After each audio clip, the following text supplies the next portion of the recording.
North Korea announced it will hold a major party policy gathering on Friday to discuss issues for what it called an important historic moment. This is the same meeting where the regime's leader officially adopted his policy of developing both its economy and nuclear weapons. Jung-hee delves deeper to gauge the possibility of a shift in Pyongyang's policy direction ahead of the summits with Seoul and Washington. North Korea's ruling Workers' Party is holding a key policy meeting on Friday. Pyongyang state-run Korean Central News Agency reported on Thursday that the Central Committee of the regime's ruling party will convene its third plenary session. The aim, to decide on new policies in line with, quote, the important historic period. That is apparently in reference to the Inter-Korean Summit only a week away and the Washington-Pyongyang Summit now in the works. It was at the same kind of meeting in March 2013 that the Workers' Party adopted Kim Jong-un's signature Pyongjin policy, which seeks both nuclear and economic development. But ahead of the relay summits with Seoul and Washington, which are expected to focus on denuclearization, experts say Friday's meeting could see changes to the Pyongjin policy.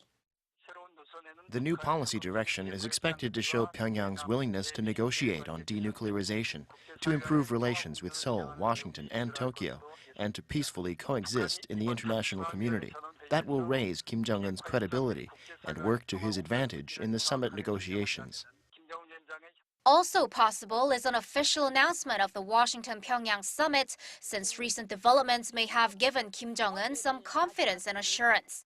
What's not clear is whether the North will clearly stipulate that it's willing to abandon its nuclear weapons. It might stress once again that the security of the regime has to be guaranteed first, or its willingness might be expressed in more subtle ways.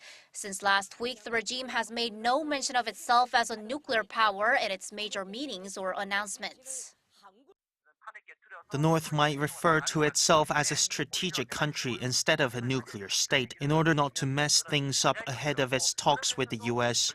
and to justify to its people talks with a country it's called an enemy for 7 decades. The party might stress that it's necessary for economic reasons. Experts think Pyongyang will use this meeting as a cushion, so its officials and citizens are aware of and ready for whatever agreement the two Koreas reach at their summit next week. Jung-hee, Arirang News.